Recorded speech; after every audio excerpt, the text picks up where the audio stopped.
Saudara, mari kita dengan sehati kita berdoa bersama-sama.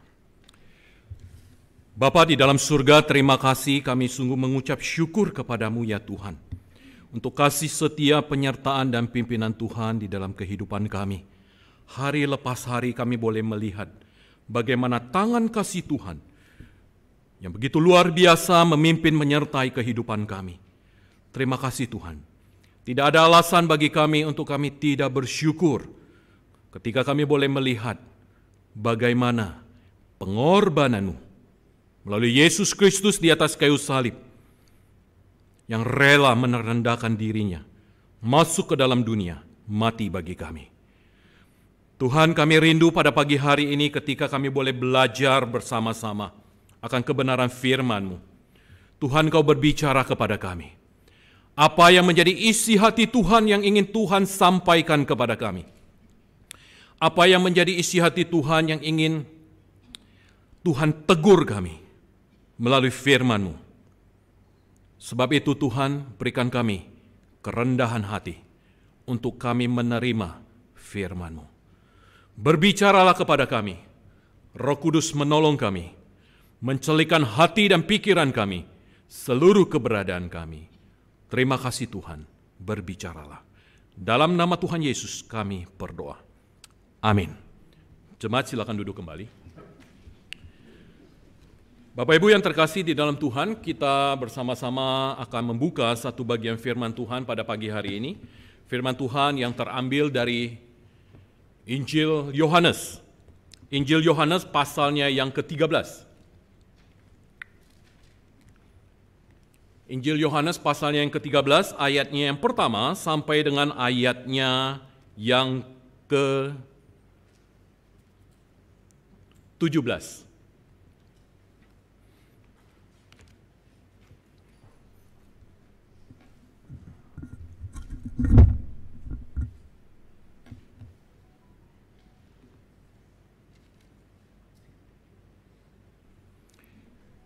Baik, saudara, kalau sudah mendapatkannya, mari kita membaca secara silih berganti.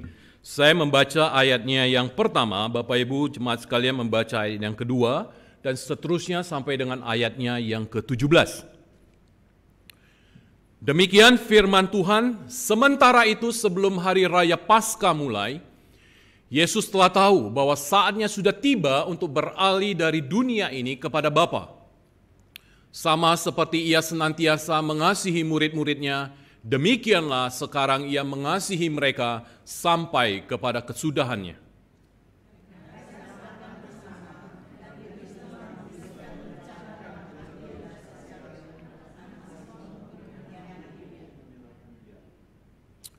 Yesus tahu bahwa Bapanya telah menyerahkan segala sesuatu kepadanya dan bahwa ia datang dari Allah dan kembali kepada Allah.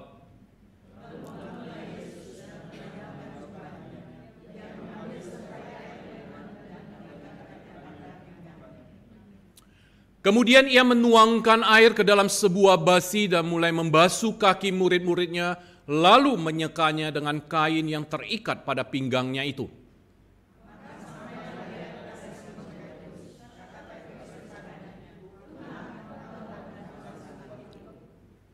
Jawab Yesus kepadanya, "Apa yang kuperbuat engkau tidak tahu sekarang, tetapi engkau akan mengertinya kelak."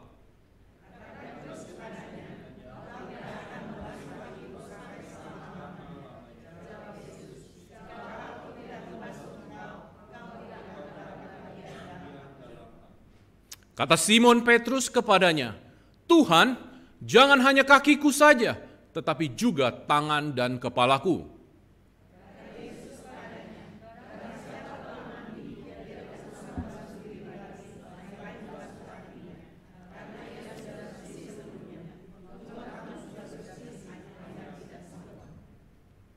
Sebab ia tahu siapa yang akan menyerahkan dia, karena itu ia berkata, "Tidak semua kamu bersih."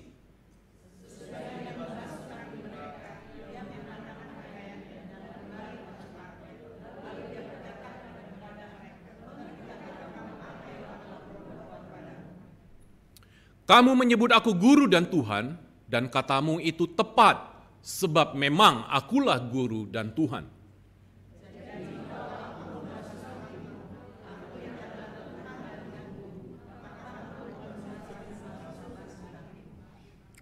Sebab aku telah memberikan suatu teladan kepada kamu, supaya kamu juga berbuat sama seperti yang telah kuperbuat kepadamu.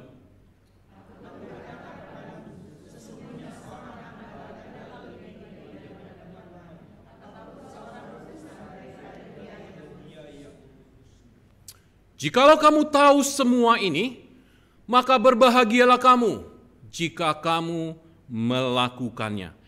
Bapak Ibu yang terkasih di dalam Tuhan, saya mengajak kita untuk kita kembali bersama-sama membaca ayat yang keempat, saudara, sama ayat yang kelima, saudara. 4 dan 5, 3, 2, 1.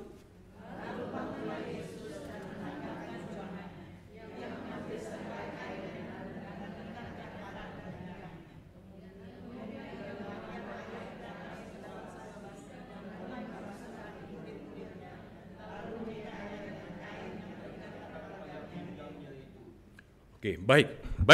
Bapak Ibu yang terkasih di dalam Tuhan. Saudara, sebelum kita bersama-sama kita lebih jauh untuk merenungkan kebenaran firman Tuhan ini, Bapak Ibu, saya akan mengambil nomor dari sini, saudara. Ya, saya akan mengambil nomor dari sini.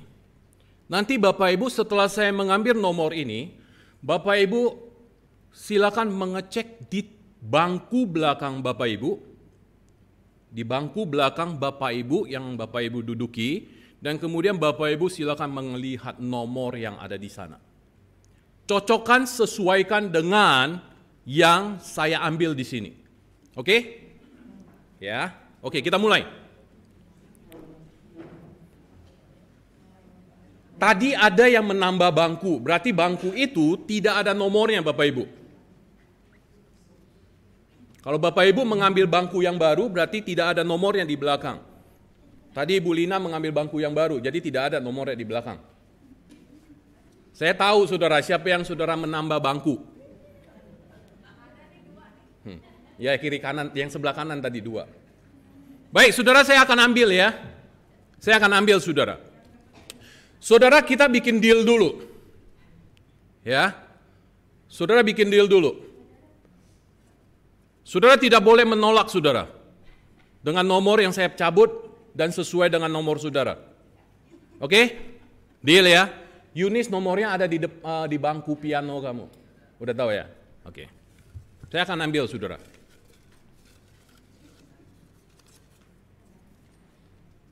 Yang pertama, nomor 64. Ibu Osni. Oke. Baik, Ibu Osni ya. Tetap aja di situ, bos nih. Saya akan ambil lagi, saudara.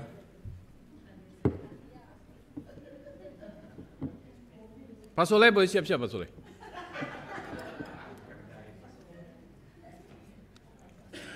Nomor 1, saudara. Pak Budi. Oke. 641. Dan satu lagi saya akan ambil. Saudara, kira-kira saya ajukan permintaan, saudara mau ambil, saya ambil berapa nomor? Berapa? 3, nggak mau lebih saudara. Hah? 5, Pak Bani minta 5. 5 setuju? 5 setuju? Oke. Nomor 52. 52 ada, Ibu Aitan. Saudara ingat nomor tadi yang sudah tercabut sama saya ya, ingat masing-masing. Yang saya tahu tadi Ibu Osni, ada Pak Budi, ada Ibu Aitan. Oke. 26.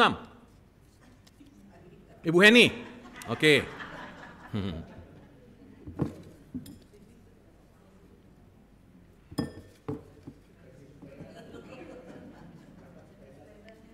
Tadi 26, ini 62 sudah. Ibu Tati. Oke, sorry. Untung saya nggak manggil Ibu Tuti ya. Ibu Tati benar. Oke, baik. Saudara 5 cukup nggak?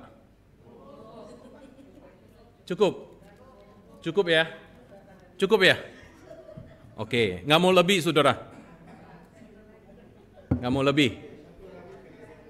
Siapa? Satu lagi. Oke, nggak apa-apa saudara, saya ikutin.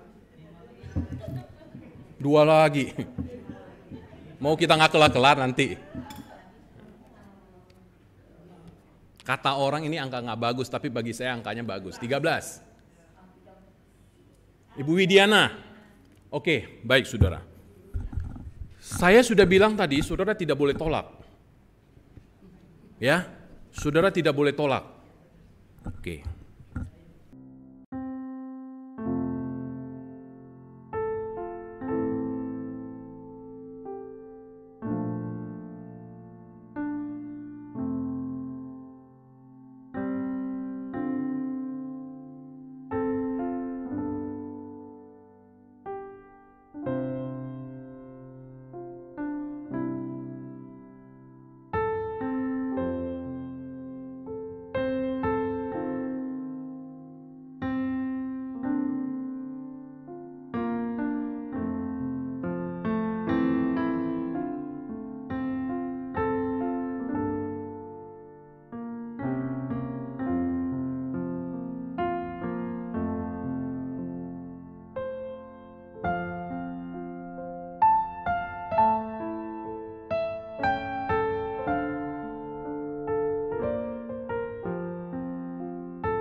Saudara yang terkasih di dalam Tuhan, saudara, kejadian yang Yesus ceritakan di dalam Yohanes, pasalnya yang ke-13 tadi, itu kejadian yang jaraknya sangat dekat dengan Jumat Agung dan Paskah yang sudah kita rayakan sebelumnya. Ya. Nah, di dalam Yohanes 13 ayat yang pertama tadi dikatakan, sebelum hari raya Paskah mulai. Sebelum hari raya Paskah mulai, bahwa saatnya itu Yesus sudah tahu bahwa akan tiba dia beralih dari dunia ini kepada Bapa. Nah, Bapak Ibu yang terkasih di dalam Tuhan, it was just before the Passover. Itu persis sebelum hari raya Paskah. Nah, saudara, ini adalah makan malam Yesus bersama dengan murid-muridnya yang diceritakan, saudara, bukan hanya di dalam Injil Yohanes, tetapi ini juga diceritakan oleh ketiga Injil, Matius, Markus, Lukas. Dan pada peristiwa makan bersama itulah terjadi yang namanya pembasuhan kaki murid-murid oleh Yesus, saudara. Saudara, kita ingat, kita tahu bahwa tradisi daripada orang-orang Yahudi pada waktu itu, saudara, ketika mereka itu berjalan dari satu kota ke satu kota, saudara, kita bisa membayangkan bahwa yang mereka pakai itu nggak tahu, sendal atau sepatu yang mereka pakai itu nggak tertutup semuanya kan ya. Ada lobang-lobangnya kira-kira begitu. Nah saudara, tentu yang namanya kotoran, debu, upload dan sebagainya itu bisa saja mengotori daripada kaki mereka. Nah Bapak Ibu yang terkasih di dalam Tuhan, saudara, dan kemudian mereka berkumpul di dalam satu ruangan dan Yesus mengadakan perjamuan dengan murid-muridnya pada waktu itu. Saudara, ini dikatakan the Last Supper. Inilah perjamuan terakhir yang dilakukan oleh Yesus bersama dengan murid-muridnya sebelum apa? Yesus menghadapi penderitaan. Saudara, menuju kayu salib bagi dia itu sudah tidak bisa ditawar, Bapak Ibu. Itu sudah harga mati. Mau ditawar seperti apapun, itu sudah bisa tidak terelakkan lagi bagi dia. Tetapi saudara, yang menjadi persoalan, yang menjadi permasalahan bagi Yesus adalah ketika dia harus menghadapi proses ini. Ketika dia harus naik ke atas kayu salib. Proses penderitaan saudara. Inilah yang harus dilewati oleh Tuhan Yesus. Makanya saudara, ketika Yesus berada di Taman Getsemani, dia berkata, "Bapa, jikalau boleh cawan ini lalu daripadaku." Cawan murka Allah, saudara. Cawan murka Allah ini harus dia ambil, harus dia minum, harus dia rasakan.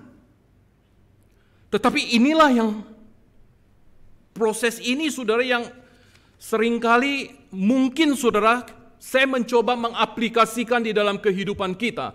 Seringkali kita tidak mau menghadapi proses di dalam perjalanan hidup kita, saudara. Saya tidak tahu apakah kita takut atau kita tidak berani, tetapi itu yang terjadi. Nah, Bapak Ibu yang terkasih di dalam Tuhan,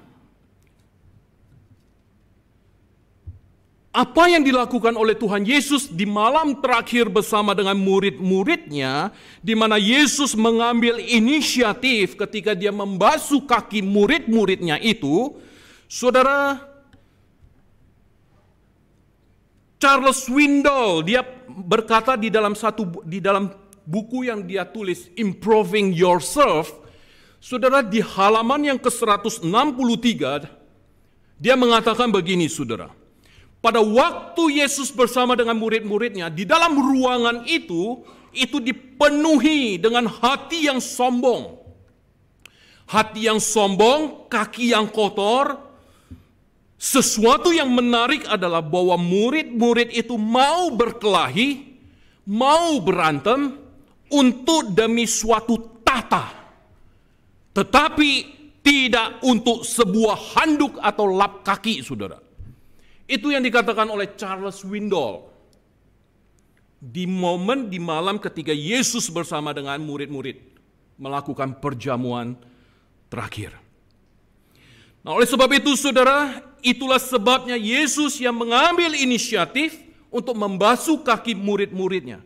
Saudara, apa yang dilakukan oleh Tuhan Yesus di dalam situasi seperti itu, ini menjadi sebuah teladan bagi kita bahwa kita, saudara, seharusnya memiliki inisiatif. Inisiatif apa? Inisiatif untuk melayani, melakukan hal-hal yang positif di saat banyak orang mungkin, saudara, tidak mempunyai keinginan untuk melayani. Melakukan hal-hal yang positif. Saudara, tidak dapat disangkali bahwa di dalam gereja saat ini banyak orang yang enggan untuk melayani. Banyak orang yang tidak mau melakukan hal-hal yang baik. Ada juga orang-orang yang terpaksa melayani dan melakukan hal-hal yang baik. Nah, saudara, di dalam kondisi seperti itulah, maka saudara, kita diharapkan dapat bertindak seperti Yesus yang mau mengambil inisiatif untuk melayani, saudara.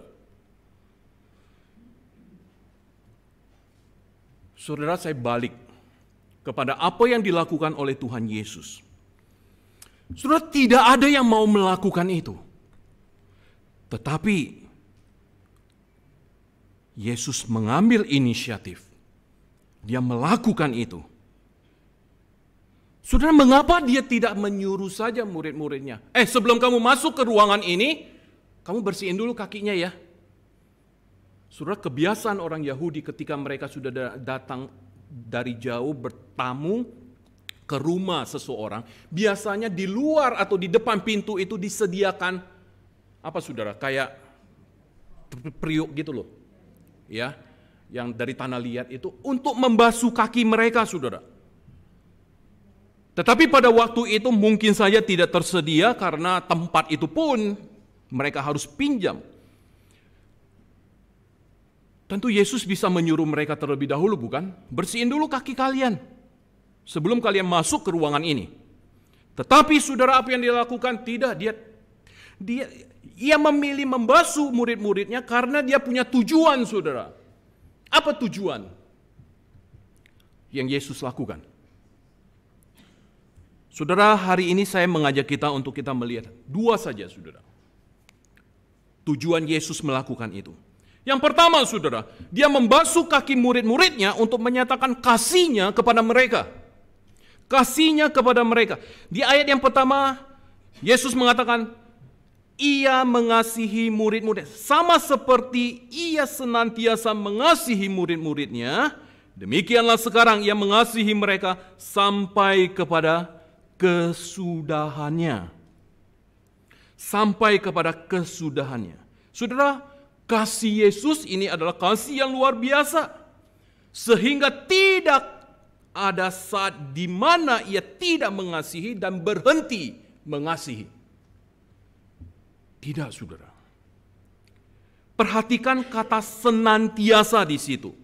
Senantiasa mengasihi murid-muridnya. Dan kemudian dikatakan sampai kepada kesudahannya. Saudara, apa maksud ini? Maksud dari perkataan Yesus adalah bahwa kasih Yesus kepada murid-muridnya itu adalah bersifat kekal selama-lamanya. Saudara,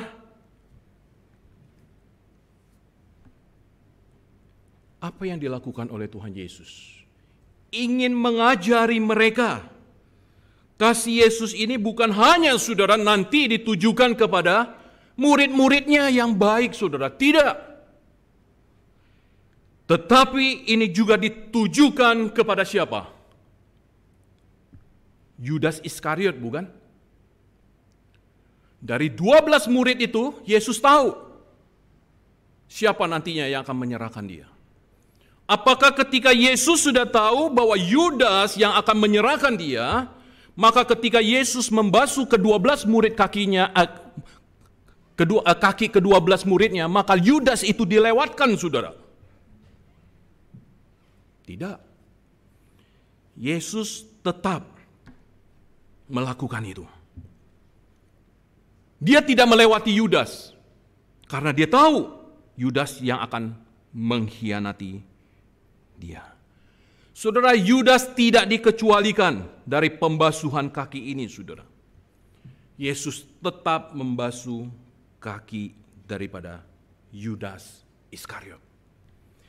Saudara, Matthew Henry dia mengatakan, tidak ada tanda-tanda bahwa Kristus melewatkan kaki Yudas, sebab ia ada di sana.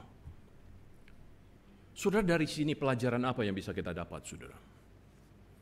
Saudara, pelajaran yang bisa kita dapat adalah kalau ada orang yang menjahati kita, saudara, sudah cukup sukar untuk diam dan tidak membalas. Tetapi Kristus tetap mengasihi, saudara. Kristus tetap mengasihi, dia bersikap ramah, tetap melayani orang yang dia tahu bahwa sebentar lagi akan mengkhianati dia. Kalau hari ini Bapak Ibu tahu ada orang yang sebentar lagi akan menjahati Bapak Ibu, apa yang akan Bapak Ibu lakukan? Sebelum dia bunuh gue bunuh dulu. Gitu kan ya? Ini ada pisau, saudara. Kalau dia tahu Dia sebentar lagi akan mengambil pisau ini untuk menghunuskan dan menghujam saudara. Apa yang saudara lakukan? Kita ambil pisau itu dulu. Kita urusan nanti belakangan saudara. Iya kan? Daripada gue yang mati dulu. Nah, Bapak Ibu yang terkasih di dalam Tuhan, saudara, ada sebuah tulisan dengan judul, apakah engkau mengasihi atau mencintai aku bila ... Ceritanya begini, saudara. Pada suatu hari ketika aku terbangun pagi-pagi untuk menyaksikan matahari terbit, sambil mengagumi ciptaan Tuhan yang tidak dapat dilukiskan dengan kata-kata. Aku memuliakan Tuhan untuk karyanya yang agung. Sewaktu aku duduk di sana, aku merasakan kehadiran Tuhan bersamaku. Kemudian Tuhan bertanya kepadaku, apakah engkau mencintai aku? Aku menjawab, tentu saja Tuhan. Engkau adalah Allah dan penyelamatku. Lalu ia bertanya, jika tubuhmu cacat, apakah engkau masih mau mencintai aku? Aku bingung. Kupandang ke lengan, kupandang ke kaki, dan bagian tubuhku yang lain, dan kemudian aku menjawab, akan sangat berat Tuhan, tetapi aku akan tetap mencintai engkau. Kemudian Tuhan berkata, jikalau engkau buta, apakah engkau masih mau mencintai aku?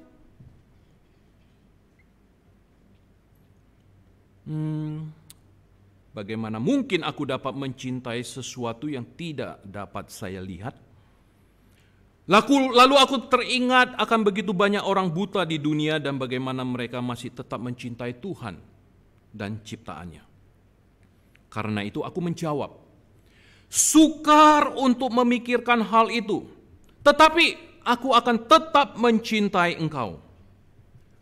Kemudian Tuhan bertanya kembali, jika engkau tuli, apakah engkau masih mau mendengarkan firman-Ku? Bagaimana mungkin aku mendengarkan sesuatu bila aku tuli? Lalu aku terpikir, mendengarkan firman Tuhan bukan hanya dengan telinga, tetapi juga dengan hati.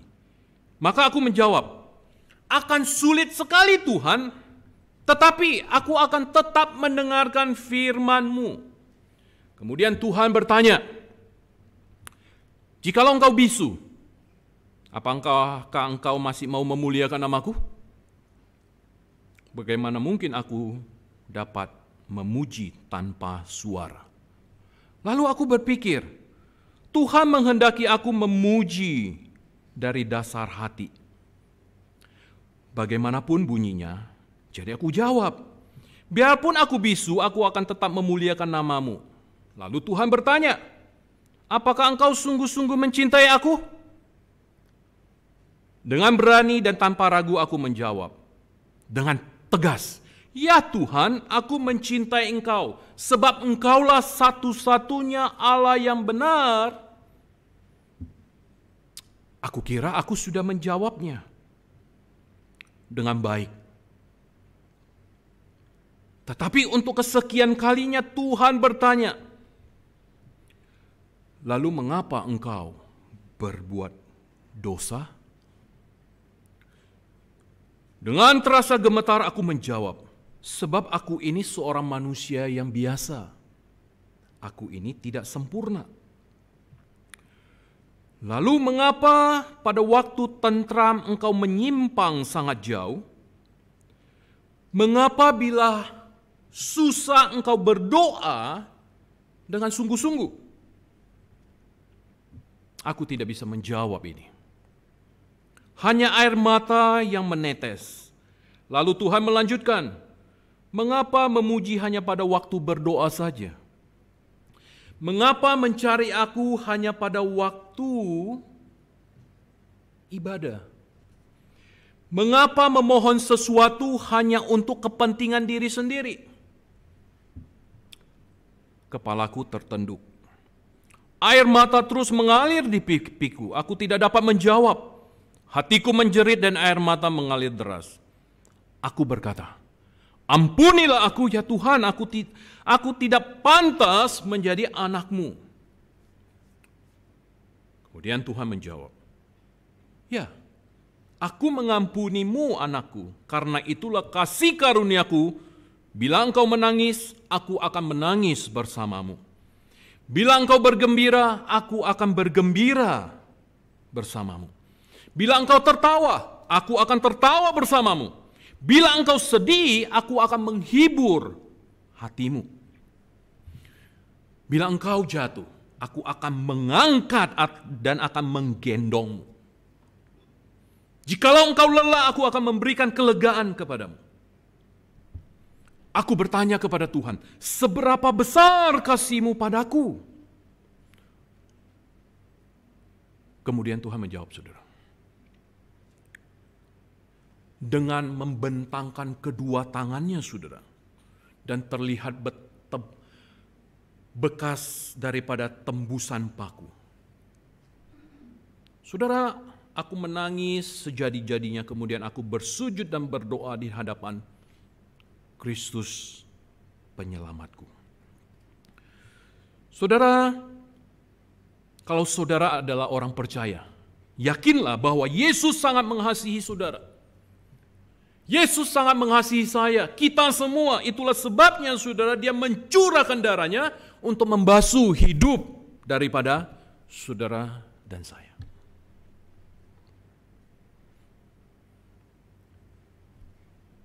Itu yang pertama. Yaitu untuk membuktikan bahwa Yesus mengasihi murid-muridnya. Dan yang kedua, saudara, ketika dia membasuh kaki daripada murid-muridnya untuk memberikan contoh. Contoh apa? Yaitu contoh tentang kerendahan hati, saudara. Saudara, di awal daripada teks ini di ayat yang ketiga, Yesus tahu. Dikatakan, Bapanya telah menyerahkan segala sesuatu kepadanya.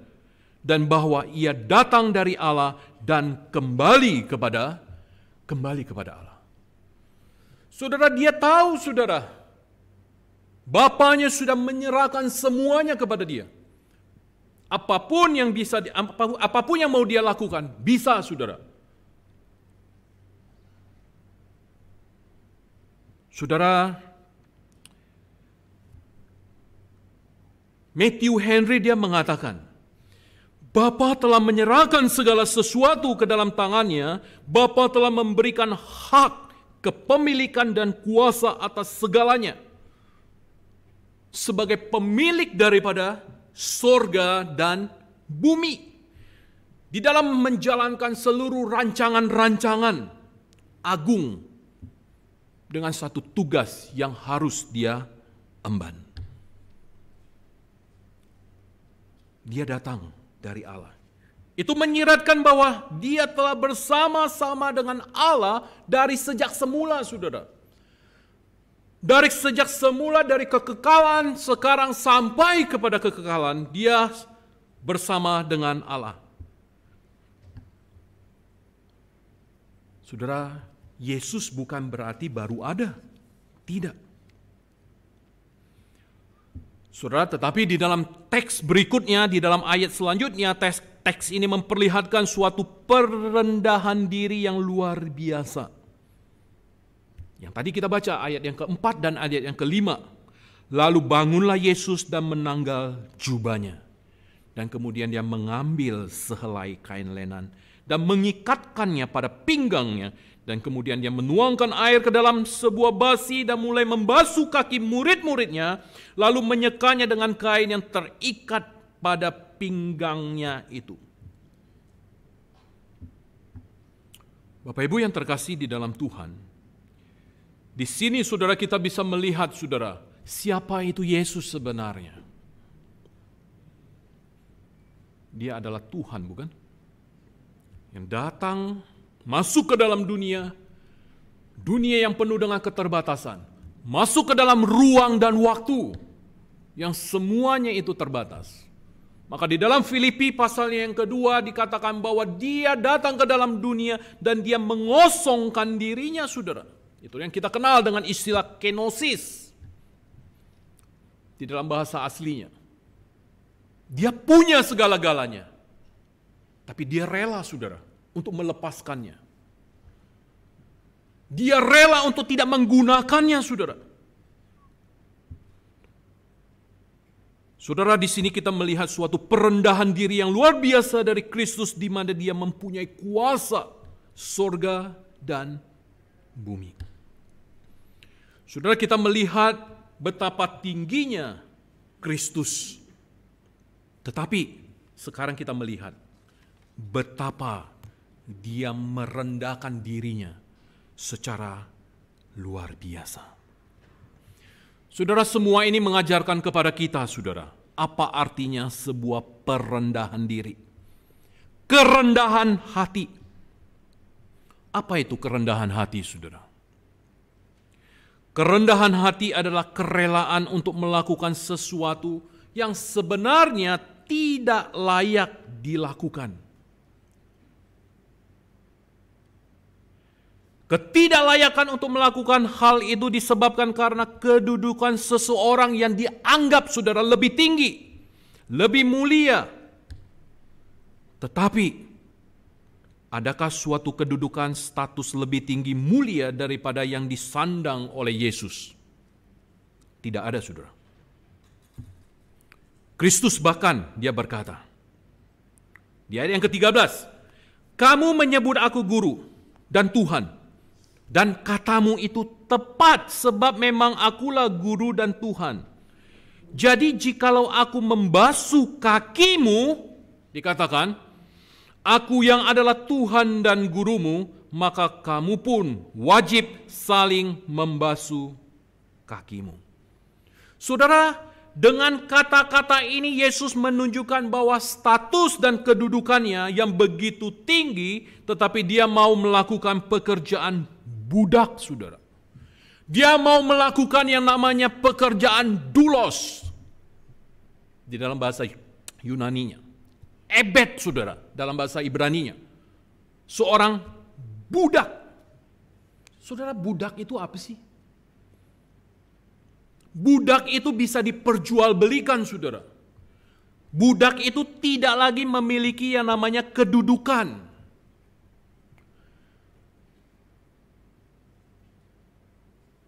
Budak itu bisa diperlakukan dengan sesuka-sukanya oleh tuannya.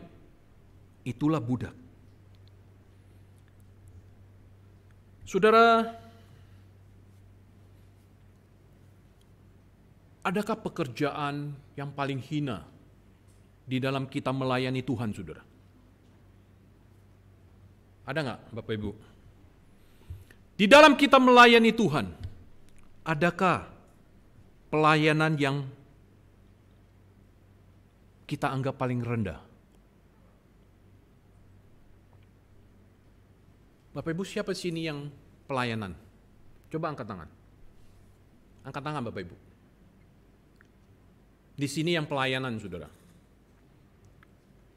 Saya mau tanya, pelayanan itu apa, saudara? Pelayanan itu apa?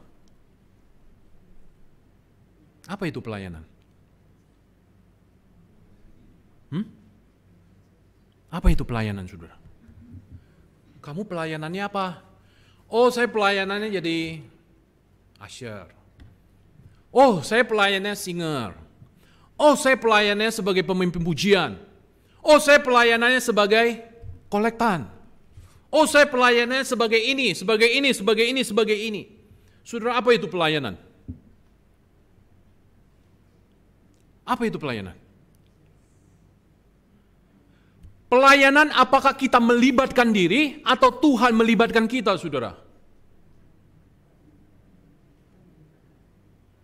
Kamu mau nggak pelayanan? Pelayanan, apakah kita melibatkan diri di dalam pelayanan itu atau Tuhan melibatkan kita di dalam pelayanan itu, saudara? Tuhan melibatkan kita, saudara. Bukan kita melibatkan diri. Kalau Tuhan mau melibatkan kita di dalam pelayanan yang Dia percayakan kepada kita, maka itu sebuah kepercayaan yang Tuhan berikan. Betul? Tuhan percaya sama saudara. Tuhan berikan kesempatan kepada saudara untuk melayani. Tuhan butuh nggak? Tuhan butuh nggak, saudara? Nggak butuh dia, saudara. Kenapa? Di dalam kemahakuasaannya, dia bisa melakukan apapun tanpa saudara dan saya. Ya kan? Maka kenapa dikatakan bahwa ketika kita bisa melayani Tuhan, itu merupakan satu kesempatan anugerah yang Tuhan berikan kepada kita, saudara. Dan kita merasa bahwa ini pekerjaan pelayanan yang tidak layak bagi saya, saudara. Ini pekerjaan yang hina, pelayanan yang hina bagi saya. Saudara, ketika kita melakukannya dengan tulus hati, itulah kerendahan hati yang sesungguhnya, saudara. Itulah yang seperti dilakukan oleh Kristus ketika dia merendahkan dirinya. Ketika dia melayani murid-muridnya, bahkan melayani orang banyak. Bapak Ibu yang terkasih di dalam Tuhan, mari saudara, kita meniru apa yang Yesus lakukan. Saudara, Yesus hanya meminta kita ketika kita melayani, ketika kita melakukan sesuatu, lakukan dengan tulus, lakukan dengan kerendahan hati. Gak perlu mati di atas kayu salib, bukan? Cukup hanya Yesus saja yang mati di atas kayu salib. Saudara tidak diminta untuk mati di atas kayu salib. Tapi kita diminta untuk melakukan dengan tulus hati. Lakukan dengan tulus. Tidak ada pelayanan yang hina, saudara. Tidak ada pelayanan yang kecil, besar, tidak, semuanya sama. Itulah yang Tuhan percayakan kepada seseorang, walaupun itu berbeda-beda. Tidak semua orang seperti ini, tidak semua orang seperti ini, semuanya punya porsi bagiannya masing-masing. Bapak Ibu yang terkasih di dalam Tuhan,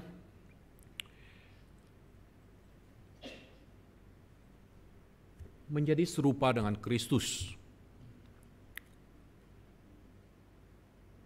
Apa yang bisa kita lakukan?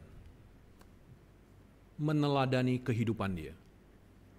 Saudara, persoalan terbesar gereja saat ini yang paling utama adalah tidak lagi meneladani kehidupan Kristus. Ini menjadi satu PR besar, saudara, bagi gereja.